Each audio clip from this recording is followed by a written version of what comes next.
right, golfers, hope you went and got a club, because what we're going to do now is we're going to kind of work these things together. You need to get up off your couch and get a club.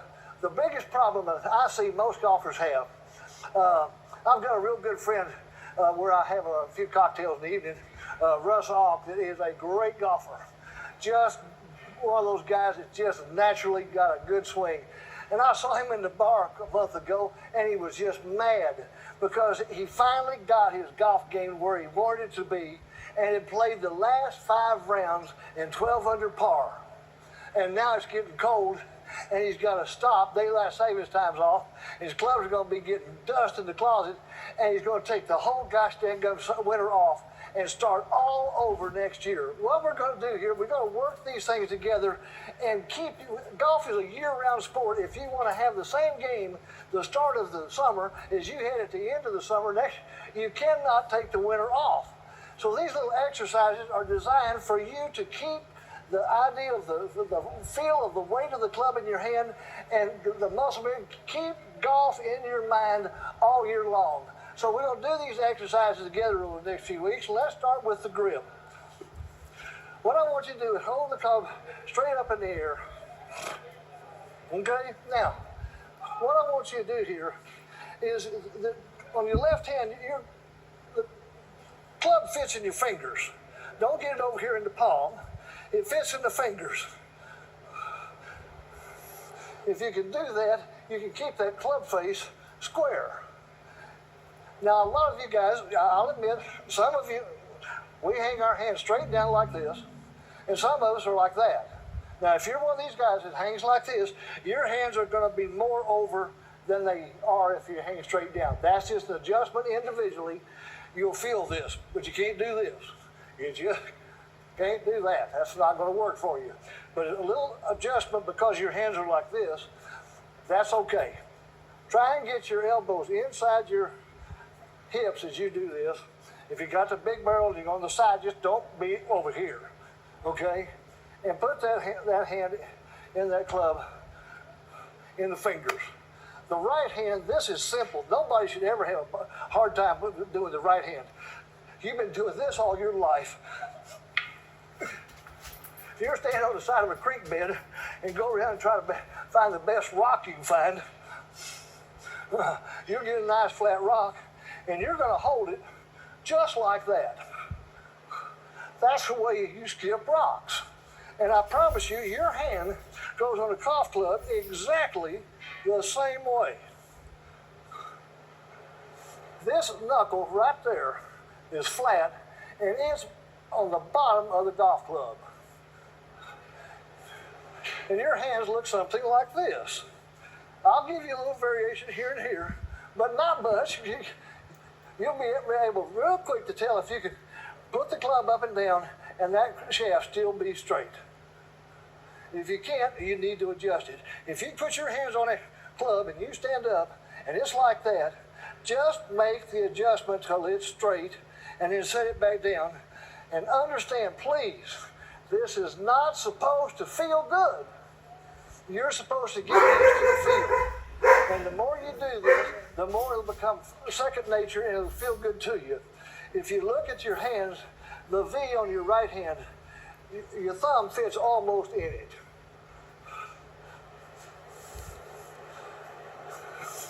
This is not real difficult to do. I looked at Ben Hogan's 5 Lessons book, and on the front cover, I saw him with his fingers pointed out like this. So I thought, okay, I can do that. And your hands line up, and just give you an idea. Just check this stuff yourself. If your hands can't get even close to this, you need to adjust it because you're never going to be like that. And that's all I'm going to say about the grip. At Apartments.com, we go above and beyond to make renting easier on every single level, on a neighborhood level, a unit level.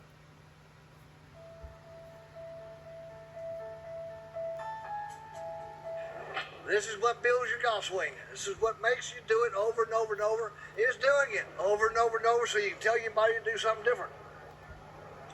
We're going to start today with a grip. Now what I like to do is put a line on my glove let me know that the club is fitting in your fingertips. If there's any questions, this is what you ought to be able to do. Just about anybody should be able to do this. If you don't have a glove to write that on, draw it on your hand. Your right hand, let me get a rock here. Your right hand fits on a golf club just exactly like skipping a rock. That's how you held it to skip it, and I promise you, that's how it sits on a golf club. What I'm more interested in anything else is this flat area on the back of your index finger being under the club. If you do, you can't grip that thing but one way, okay? If y'all sit there and grip down here and think you got it like that, stand up and your club's like that's wrong. Be just like that. Hands flat. That's what lets them work together. Okay? Go over it again. Left hand. Flat against it. In the fingers. Wrap around. You should be able to hold it in 2 fingers. Right hand, just like you skipped a rock. Now, whether you interlock or overlap or baseball grip it, I really don't care. But just understand, this is not supposed to feel good.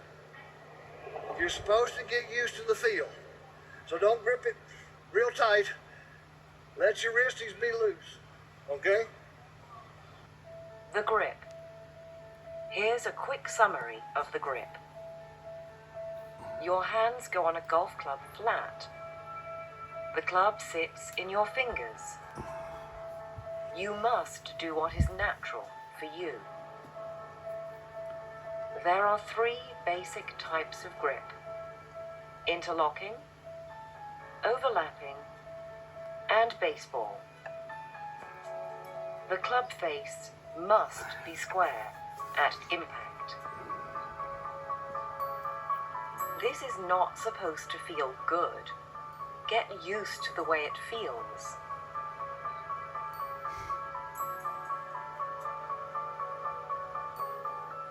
Okay, golfers, we're just going to do this drill together, and we're making do it 3 or 4 times. Please get up off the couch and do this with me.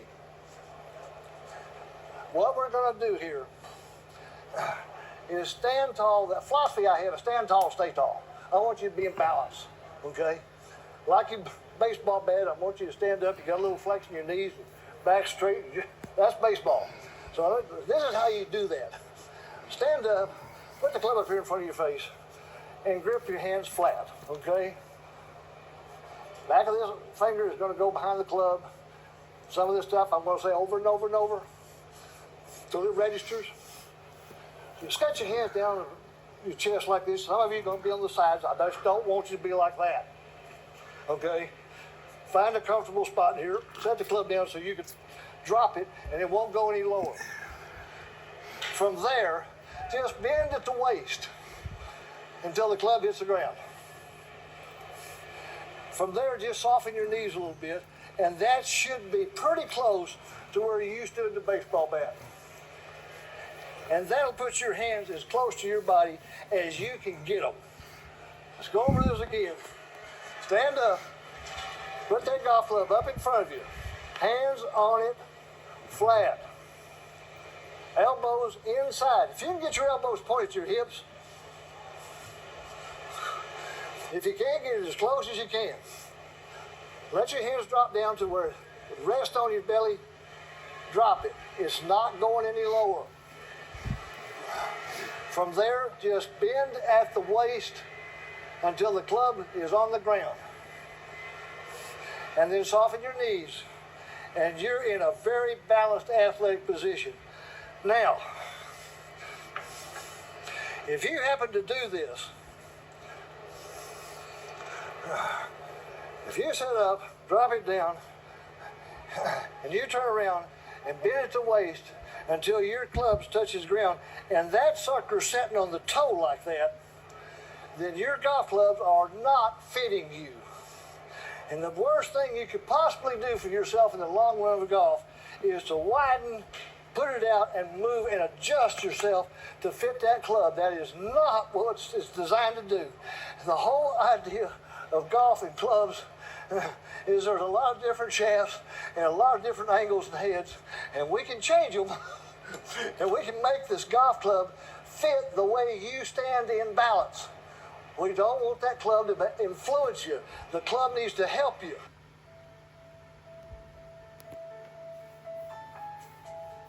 Posture. Y'all get up off the couch. We're going to go over posture again. You can't do this too much. We're going to do posture one more time. Grip it up in front of you. Set your hands down on top of your chest. Set them down. And then bend at the waist till your club hits the ground. Get a little flex in your knees. This is a great position because you're in balance. That's the way you want to be. You don't want to be too bent over. You don't want to be too straight. You want to stand tall, stay tall. Elbows in. Drop it down on your shield. Boom. You gotta understand this. Just like that. Won't go any lower. Bend at the knees. There's good posture. You understand? Let's do it again. Elbows up. Now, if you're a great big guy, your hands are gonna fit on the side. That's okay. Any way you are, if you drop down, it's gonna stop. Okay? Even if you're on the side, when you drop it down, it's going to stop someplace. That's where you want to be to lower down. You'll have a nice straight back when you do this. This is not difficult, guys. You just have to do it over and over until it just gets natural. And I'll show you how natural it's going to be after a while. My hands flat. There's the position my hands are in when I put a golf club on them. I've done it so many times. I can do this and show you the hole. You'll get so used to this, but you just got to practice it, folks. You got to practice it. Were you born between 1959 and 1969? If so, you can get a Milwaukee combo kit completely free. Remember, stand tall and stay tall. Bring your elbows into the center as far as you can comfortably. Bend from your waist, keeping your back straight. Do not bend your back. Let the club touch the ground, then soften your knees. Do this drill. Do not adjust to your club.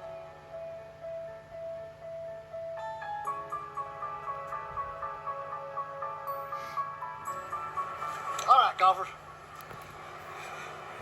We've gone through the setup, your balance position.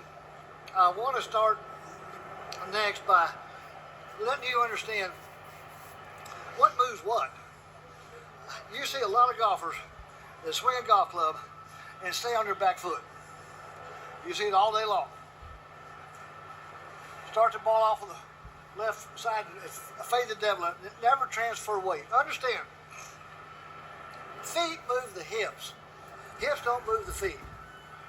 Let's tell you to point your belly button at the target. You can stand here and take your hips and move all day long. Is my belly button pointing at you? Well, actually, it's right there. And you see a lot of the guys on the tour swing a golf club and keep their feet flat on the ground. To me, that's very, very difficult to do. That fights what our body naturally wants to do.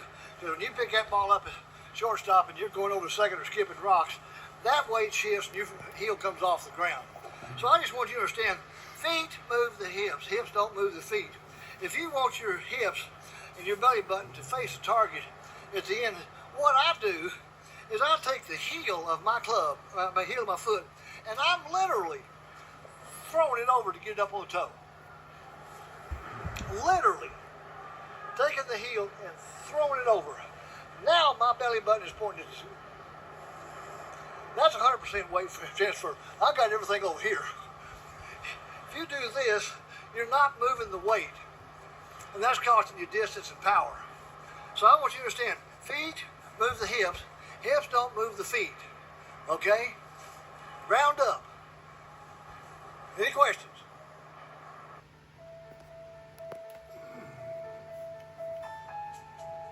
All right, golfers, this is a drill. So get up off the sofa, stand up, and do this with me. We're just understanding that the feet move the hips don't move the feet. All I want you to do is stand up, have a little lively feet. I want you to take the heel on your right foot. If you're left-handed, to do left foot, but us right-handers, take the heel and just turn it over and come up on your toe. Don't screw it in the ground. Just look at me here. Just take the heel and throw it over. Throw it over and come back down. Throw it over and come back down. You'll start to realize where the weight is on the outside of your left foot when you get over here. Your belly button will be pointing straight at the target.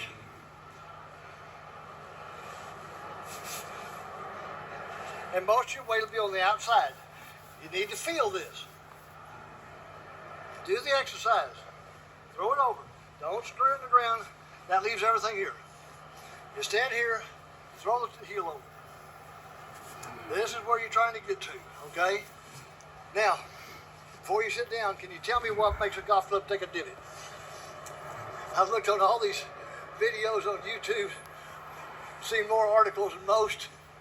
Never seen anybody say, what makes a golf club take a divot? Well, when you do this, if you'll notice, your knees are level right here. When you turn over on your heel, on your toe, you take the heel and you throw it over. When you come over on your toe, you'll notice that the right knee drops below the left, just about an inch. When that happens, the whole right side of the body goes down an inch. That means the hands, the arms, club shaft, club head go down an inch. You take how much divot? An inch.